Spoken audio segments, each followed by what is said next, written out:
नमस्कार दोस्तों। हम पढ़ रहे हैं दिव्य प्रकाश दुबे द्वारा लिखी हुई पुस्तक अक्टूबर जंक्शन।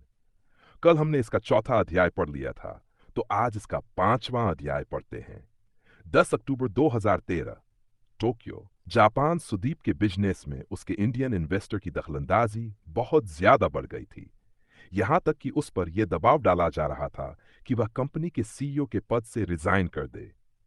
सुदीप ये लड़ाई किसी भी कीमत पर हारना नहीं चाहता था, इसलिए उसने जापान की कंपनी एस बैंक को फंडिंग के लिए अप्रोच किया था।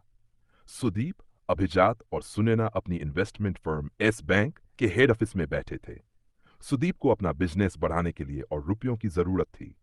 थोड़ी देर में ही मीटिंग शुरू होने वाली थी। अभिजात और सुनैना अपने लैपटॉप में प्रेजेंटेशन फाइनल कर रहे थे। कमरे में एस बैंक की तरफ से एक अमेरिकन और एक हिंदुस्तानी आदमी बैठा था। सभी लोग एस बैंक के चेयरमैन मियाजाकी सान का इंतजार कर रहे थे। आज बड़ा फैसला होना था, क्योंकि अगर आज सुदीप को आगे बिजनेस बढ़ाने के लिए रुपये मिलते, तो उनका प्रॉमिस था कि वो लोग अगले 2 साल में इंडियन नंबर 1 ट्रैवल कंपनी बन सकते थे। मीटिंग शुरू होते ही अभिजात ने बोलना शुरू किया। उसने बताया कि कंपनी ने कुछ अच्छा किया है, उन ट्रैफिक बढ़ भी रहा है। उसको प्रेजेंटेशन को बीच में रोक मियाजाकी सान ने उनको बोला कि आपने तो इससे बहुत ज्यादा प्रॉमिस किया था। इसके जवाब में सुनैना और अभिजात ने समझाने की कोशिश की, लेकिन उनकी बात से जापानी आदमी कन्विंस नहीं हुआ। सुदीप उनकी बातचीत में अभी तक चुप था। मियाजाकी ने पूछा कि आप अपना ट्रैवल का बिजनेस कैसे बढ़ाएंगे। इससे पहले कि अभिजात इसका जवाब देता, सुदीप अपनी सीट से खड़ा हुआ और मियाजाकी की तरफ देखकर समझाना शुरू किया। सर, मैं आपको यह समझाना चाहता हूं कि हम लोग ट्रैवल बिजनेस हैं ही नहीं। सुदीप की यह बात सुनते ही पूरे कमरे में सब लोग सकते में आ गए। अभिजात और सुनैना एक दूसरे को देखने लगे। उन्हें समझ ही नहीं आया कि यह सुदीप क्या कर रहा है। सुदीप ने अपनी बात जारी रखते हुए कहा, सर, अगर हम केवल एक ऐसी साइट हैं जो लोगों को एक पॉइंट से दूसरे पॉइंट तक ले जाती है, मतलब कि अगर हम केवल टिकट बेचने के बिजनेस में हैं, तो हमारा बिजनेस कभी ग्रो नहीं करेगा।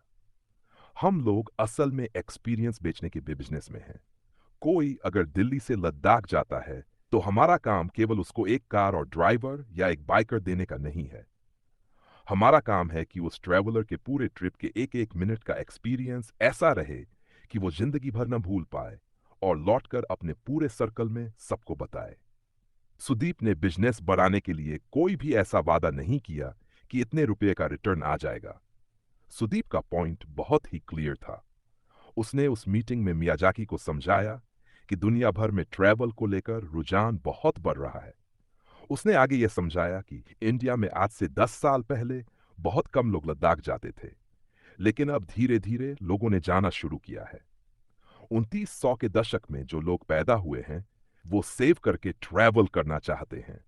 यह सेम ट्रेंड यूरोप के देशों में पहले से था, लेकिन इंडिया में यह सब पहली बार हो रहा है और आने वाले सालों में यह बहुत बढ़ने वाला है। सुदीप ने इंडिया की सारी बड़ी बाइक ट्रैवल कंपनी में हिस्सेदारी ले ली थी। सुदीप की अपने बिजनेस को लेकर विजन और क्लैरिटी अभिजात और सुनैना से कम 5 साल आगे की थी। मियाजाकी सुदीप की बातों से इंप्रेस हुए। सुदीप को अपने 10% स्टेक की कीमत अदा करने की शर्त पर करीब 251 करोड़ रुपए मिले। इस बार जब मीडिया में खबर आई, तब न्यूज में अमाउंट के बारे में कोई जानकारी नहीं दी गई। हालांकि मीटिंग के बाद अभिजात और सुनैना बहुत खुश थे, लेकिन सुदीप को अपना 10% स्टेक देने के बाद से आने वाले खतरे का अंदाजा लग गया था। उसको पता था कि जितना कम उसका स्टेक होगा, इन्वेस्टर उसके काम में उतनी ही ज्यादा टांग अड़ाएगा। 10 अक्टूबर 2013, Delhi Chitra Indian book house publisher की रुचिका से मिलने के लिए राजीव चौक के कैफे कॉफी डे में वेट कर रही थी। चित्रा ने जो किताब लिखी थी, वो बेस्ट सेलर हो चुकी थी, लेकिन पूरी किताब में चित्रा का नाम कहीं भी नहीं था। रुचिका ने आते ही अपने लिए ब्लैक कॉफी ऑर्डर की और कुर्सी पर बैठते ही बोली, 2 गुड न्यूज हैं और एक बैड न्यूज। तीनों ही न्यूज बैड है मतलब। चित्रा ने अपनी आंखें मचकाते हुए कहा, इतनी भी बुरी नहीं है, सुनाओ। रुचिका ने कॉफी का सिप लेते हुए कहा, पहली गुड न्यूज यह है कि अगर तुम एक और किताब की घोस्ट राइटिंग करती हो, तो पिछले बार से डबल पैसा मिलेगा। दूसरी गुड न्यूज ये है कि मेरे पास टीवी राइटिंग के लिए कुछ बहुत अच्छे ऑफर है। पैसा भी बहुत अच्छा है। तुम बोलोगी तो मीटिंग करा दूंगी। बैड न्यूज ये है कि तुम्हारी बुक हम इस साल भी पब्लिश नहीं कर पाएंगे। बैड न्यूज के आगे दोनों गुड न्यूज का कुछ मतलब था नहीं। चित्रा ने सोचने के लिए एक दो दिन का टाइम लिया। वह किसी भी तरह से चाहती थी कि उसकी बुक आ जाए। उसने रुचिका से उसकी किताब न आने की वजह जानने की बहुत कोशिश भी की, लेकिन रुचिका ने कोई सीधा जवाब नहीं दिया। उसने टॉप मैनेजमेंट वगैरह की कोई बात बोलकर उसको टरका दिया। चित्रा को यह उम्मीद थी कि अब तो उसकी लिखी हुई किताब बेस्टसेलर हो चुकी है। अब तो उसको चांस मिल ही जाएगा। पैसों की दिक्कत तो थी ही, क्योंकि पिछली बार भी घोस्ट राइटिंग करके उसको इतने पैसे नहीं मिले थे कि वह आराम से एक दो साल काट पाए। पैसों के लिए वह आर्टिकल भी लिखने लगी थी, लेकिन आर्टिकल लिखने के चक्कर में टाइम बहुत चला जाता था, जिस टाइम में वह अपनी बाकी बची हुई किताबें पूरी कर पाती। किसी भी लेखक के लिए इससे बुरा कुछ नहीं हो सकता कि उसकी अलमारी में न छपी हुई हुई किताबों का कोना बड़ा होता जाए। यह वैसे ही है से साल भर में हमारी नली हुई छोटी सा पता नहीं कब बढ़ जाता है। जिंदगी में नजिए हुए दिनों का कोटा बढ़ जाता है। खुद को सीरियसली लेने के चक्कर में आदमी भूल ही जाता है कि एक दिन सब ठाठा धरा रह जाएगा। हर बीता हुआ दिन अपने जाने का हिसाब मांगता है। सब कुछ ठीक है और कुछ भी ठीक नहीं है। जैसे ख्याल इसीलिए आते हैं कि आदमी अकेले में बैठकर जिंदगी से उबस सके, इतना उबे की जिंदगी से आंख में चौली करने की हिम्मत जुटा सके। उबे हुए लोग ही गूगल मैप का छोटे से छोटा रास्ता छोड़कर सड़क के किनारे की पगडंडी वाला लंबा रास्ता लेते हैं। नजारे बदलने से नजरिया भी बदल जाता है। यह बात किसी बूढ़ी औरत ने कही थी। औरतों को नजारा बदलने के लिए आदमी से ज्यादा चलना पड़ता है। चित्रा का रास्ता लंबा भी था और लग भी इसलिए मुश्किल ज्यादा न भी हो, लेकिन नई थी। 10 अक्टूबर 2013 की शाम को सुदीप और चित्रा दोनों इतने उदास थे कि दोनों का एक दूसरे को पहले कॉल करने का मन नहीं किया। दिन खत्म होने से पहले सुदीप ने जापान के रात 11:30 बजे चित्रा को कॉल किया। उस समय चित्रा की घड़ी में 8 बज रहे थे। वह दिल्ली में अपने घर पर थी। उसके साथ में कोई लड़का था। चित्रा के लिए ऐसे लड़कों के साथ सोना कुछ अन्यान ही था। अकेलापन अच्छी बीमारी है, कभी फायदा करती है तो भी बहुत नुकसान। अपने आप से चाहे कोई कितना भी प्यार करता हो, लेकिन आदमी सबसे जल्दी और सबसे ज्यादा खुद से उकता जाता है। सुदीप अपने होटल के कमरे में सुनैना के साथ रुका हुआ था। उसको सुबह से याद था कि आज 10 तारीख है और आज के दिन वह और चित्रा मिलते हैं। चित्रा को भी यह बात अच्छे से याद थी।